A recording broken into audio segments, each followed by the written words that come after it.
Hey, you summoned a lesser maker. Today we're going to make some trees. I made these floor tiles maybe a year ago. I want trees to put around it to kind of make it look like they're going through a forest. So what we're going to need is some pipe cleaner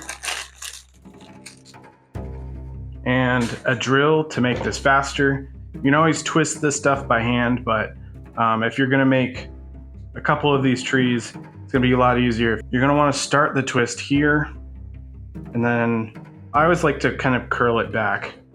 So let's open that all the way and stuff this in. All right.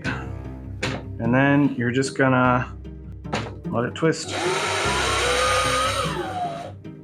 All right, so the trick to make these look like trees is to add branches. Uncurl it, and then just stick them right back in. And curl them again. I picked up this trick from Campaign Terrain on Instagram. I'm going to combine these two.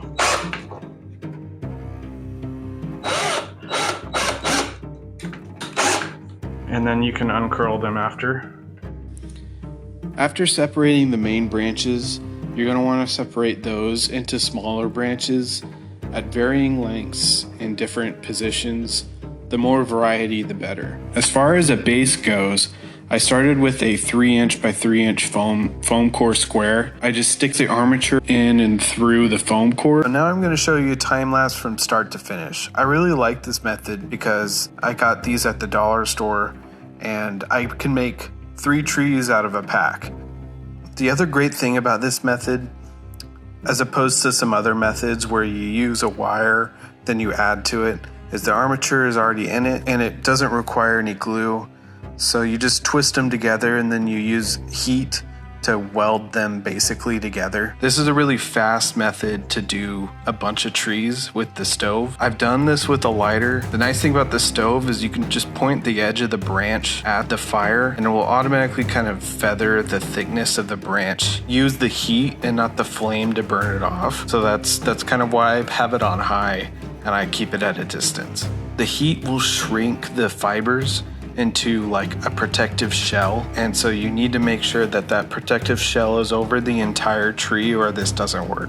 I just finished basing the rest of them. Make sure to keep in mind that the armature gets stuck into the foam. I have one of these trees stuck into one of my Mordheim boards, and I can lift the Mordheim board with the tree. That's just how stuck down it is.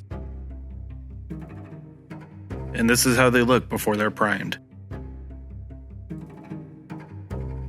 I just prime these with a tan. This is basically a sponge, so it can really soak up a lot of that primer. And so I kind of just douse them this time. I do cover the base with spackle without any glue in it, and that was kind of a mistake, to be honest. And then I repainted all the trees. And then after I was done painting it, I mixed a new texture paste. And lately I've been putting school glue in my texture pastes, and they have come out so much better than the Mod Podge. So while we're closing out, I'm going to thank my Patreon members real quick: Leroy, Moonbad, Feder, Caracal, Old School FRP, Burning Heart Custom Creations, Jared, James, and Anders. Thank you guys so much. Your support goes such a long way to help support these videos. Talking to you guys on the Discord server is a lot of fun too. If you need advice on a build you're doing, there's a lot of great builders on there. I think there's a link in the description. If it doesn't work, just comment down below and I'll shoot you a link. I added like 8 new files to the early access building accessories STL pack that's going to be coming out. I'm going to be testing out the prints in future videos so you can get kind of a sneak peek at it. If you want these STLs early, it's only $2 a month to join the Patreon, and eventually these files will be free for you to download. I hope you have a good one.